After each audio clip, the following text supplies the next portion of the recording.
On était comme ça, j'étais tout seul et lui était avec moi dans la maison. Et je le regarde, je le vois comme ça, tu vois, avec ses cheveux blonds, etc. Il me fait, Baba, je lui dis, Baba, c'est comment la vie? Il me fait, ah, vous le dites, ça passe super vite. Il m'a raconté la première fois qu'il est arrivé en France, en 73. Parce qu'il avait les valises en carton là, c'était des valises, c'était des malles.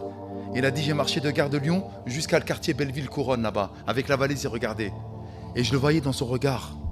Ah mon vœu.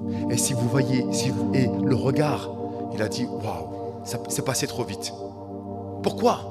Pourquoi c'est important ce que je suis en train de vous dire? Parce que lorsque vous êtes toujours dans les bruits de fond, vous n'arrivez même plus à rester silencieux. Il faut toujours qu'il y ait le téléphone, il faut toujours scroller. Même lorsqu'on est dans un restaurant, il y a toujours, subhanallah, ces chaînes d'information continues qui sont là. Il y a toujours un bruit, il faut toujours mettre un podcast, il faut toujours écouter. On n'arrive plus à rester seul, on n'arrive plus à être silencieux.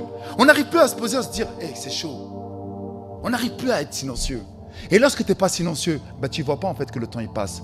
Tu ne vois pas que tu es en train de vieillir. Tu ne vois pas que les autres ils sont en train de partir. Tu ne vois pas que tu fais du mal aux autres. Tu ne vois pas toutes ces choses-là. Parce que le silence, ça va te permettre d'écouter quoi? Ton fort intérieur. C'est pour ça qu'Allah il a inspiré à Sayyidina Muhammad sallallahu alayhi wa sallam de rester tout seul. Et une fois qu'il est bien resté silencieux, il se posait les questions sur l'existence. Il voyait les gens de Mecca en train de tourner autour de la Kaaba. Il voyait les idoles. Il voyait sa vie. Il voyait qu'il était né orphelin. Il faisait le bilan dans sa vie. Et une fois qu'il a eu, masha'Allah, tabarakallah, cette sérénité, cette quiétude, cette tranquillité, il nous a envoyé Sayyidina Jibril avec quoi? La révélation. Donc si vous voulez, vous ou les frères que vous voyez dehors, qui ne font pas et qui ne viennent pas à la mosquée, ils ne peuvent pas revenir à la mosquée. Parce qu'ils n'écoutent pas. Et c'est quand qu'ils vont écouter? C'est lorsqu'au moment où il y a la mort.